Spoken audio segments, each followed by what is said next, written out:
Welcome to my channel Janu Puni vlogs. Hi friends, అందరూ బాగున్నారా? ఇప్పుడు మీకు చూపించబోయే రెసిపీ ఏంటంటే నేను ఇప్పుడు రుచికరమైన సాంబార్ అనమాట. చాలా బాగుంటుంది ఫ్రెండ్స్, చాలా టేస్ట్గా ఉంటుంది. నేను ఒక 1/2 కేజీ కందిపప్పు తీసుకున్నాను. మేము ఈరోజు ఎక్కువ మోతాదు చేసుకుంటున్నాం. 1/2 కేజీ కందిపప్పు తీసుకొని శుభ్రం కడుక్కొని పక్కన పెట్టుకోవాలి, ఉడకబెట్టుకోవాలి. నేను కుక్కర్లో పెట్టలేదు, విడిగా పెట్టాను అనమాట. అది పక్కన పెట్టుకొని ఫస్ట్ ఇక ఆయిల్ వేసుకొని ఆనియన్స్ తాలింపులు వేసుకొని బాగా వేయించుకోవాలన్నమాట.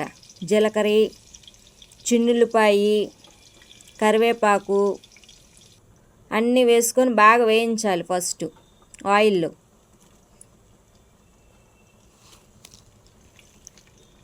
అవి వేగాక కొంచెం 1 చెంచా అల్లం పేస్ట్ కూడా వేసుకోండి దాంట్లోనే. చాలా టేస్ట్గా ఉంటుంది ఫ్రెండ్స్, సాంబారు చాలా బాగుంటుంది అన్నమాట. ఒకసారి ట్రై చేయండి. వేసుకున్నాక ఇప్పుడు పచ్చిమిర్చి కూడా వేసుకొని బాగా వేయించుకోండి. ఆయిల్లోనే వేగాలి ఇవన్నీ, చాలా బాగుంటుంది అన్నమాట.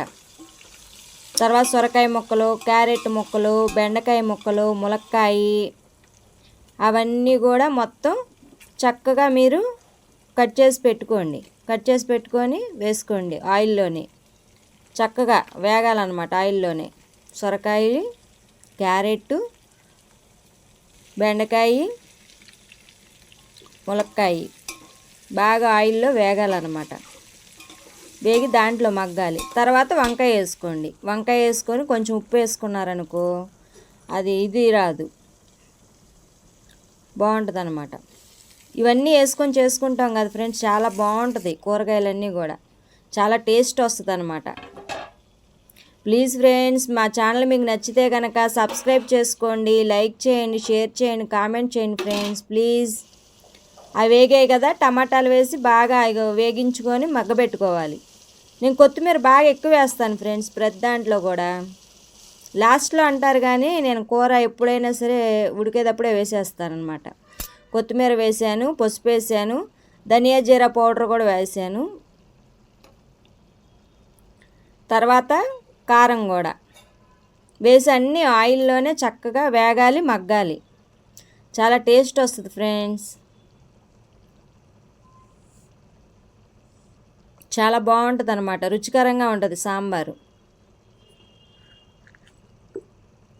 ఇప్పుడు అవన్నీ వేగుతున్నాయి కదా, చక్కగా అవన్నీ ఒకసారి తిప్పుకొని చింతపండు రసం పక్కన పెట్టుకొని పిసికి పెట్టుకుంటాం కదా, అది పోసేసుకోవాలి దాంట్లో.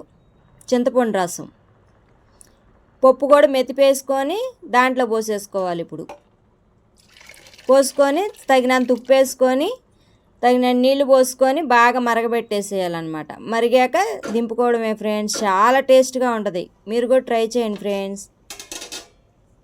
Okay, thank you.